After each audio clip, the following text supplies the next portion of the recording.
During his visit to the Philippines, Chinese State Councilor and Foreign Minister Wang Yi hailed China and the Philippines would usher in a golden era of ties as China is willing to deepen cooperation with the Philippines in various fields. Experts said that after the past 6 years of nurturing and improving ties, the friendship between the two countries is now at a new high, where they are ready to explore the huge potential of collaboration. Against the backdrop of the US trying hard to push Southeast Asian countries to encircle China, Chinese observers are confident the new Philippines government has the wisdom to know what is best for the country and will avoid taking sides between China and the US. They believe a prospering China-Philippines relationship creates a peaceful and beneficiary atmosphere for cooperation between China and all ASEAN members, to offset the negative impact brought along by US isolationism and COVID-19. Philippines President Ferdinand Marcos Jr. tweeted on Wednesday after meeting with Wang that, "I am grateful to Minister Wang Yi for extending the message of congratulations and support from President Xi Jinping. We also discussed agriculture, infrastructure, energy, and our commitment to maintaining the strong relationship between our peoples in the coming years." When meeting with Wang, Marcos Jr. said that the Philippines upholds independent diplomacy and stick to one China principle. China is not only neighbor of the Philippines, but also friends and partners. The friendly relations between the two countries should be strengthened, said the Philippines president. South China Sea is not the mainstream of bilateral relation, and should not stand in the way of bilateral relation, he said. Wang said that the bilateral relation is at a new start, and China is willing to be a good neighbor and partner of Philippines, and elevate bilateral cooperation and start a golden era of bilateral relations.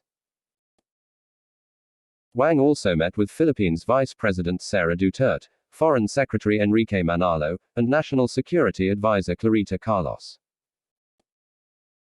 When meeting with Philippine National Security Advisor Clarita Carlos, Wang said that with joint efforts from the two sides, the China-Philippines relations have witnessed positive turnaround, improvement and upgrading over the past 6 years.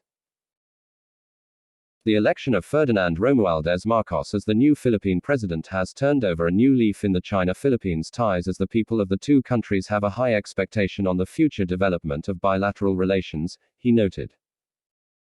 Wang Yi is the first foreign minister to be received by the new Philippine government. Last week, Chinese Vice President Wang Qishan, serving as Xi's special representative, attended the inauguration of Marcos Jr. as the 17th President of the Philippines.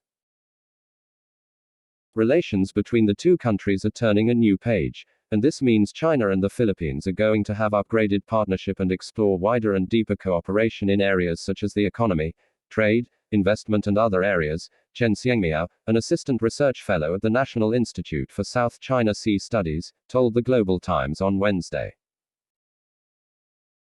After hitting bumpy road under the reign of former President Benigno Aquino III, China-Philippines relations revived and prospered under the administration of former Philippine President Rodrigo Duterte, said Chen, believing that after those years nurturing, the relationship is ready to be upgraded to a new level. At a news briefing on Tuesday, Marcos Jr. said that he wants his country's relationship with China to go beyond disputes over parts of the South China. Let's add to that. Let's have cultural exchanges, educational exchanges and even military, if that will be useful. In the private sector, joint ventures have also been there. The more we do that, the more it will help resolve the issue, he said at the press briefing. Chinese ambassador to the Philippines Huang Zilian said on Facebook on Tuesday there is another milestone for Philippine-China G2G cooperation as China and the Philippines signed the commercial contract of the consulting services for the conduct of detailed engineering design and construction supervision of the Davao River Bridge. The China Aid localized project for Davao River Bridge Bukana Bridge, located at the estuary of the Davao River in Davao City, is a dual two-lane bridge with a length of around 1,340 meters. When completed, it will alleviate east-west traffic congestion in the coastal areas of the city and divert about 35,000 vehicles every day, improve travel efficiency and help boost the rapid development of the local economy. It is estimated that 300 to 500 local people will be employed during the peak construction period. In fact, China's investment in the Philippines is concentrated on infrastructure projects, which means there is huge potential for future opportunities in areas such as agriculture and healthcare, said Chen, noting that since the two sides already have put disputes surrounding the South China Sea under better control, it is also possible for Beijing and Manila to negotiate on oil and gas exploitation and fisheries.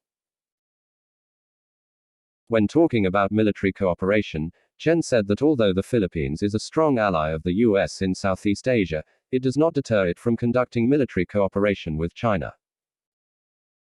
US military collaboration with the Philippines is mostly in traditional areas, while China's cooperation with the country is in non-traditional fields, said Chen. Beijing and Manila's cooperation on security focuses mainly on safeguarding maritime security, yet in the future, Chen said the two countries could work together to crack down on drug-related crimes, trafficking and combat with regional extremist forces.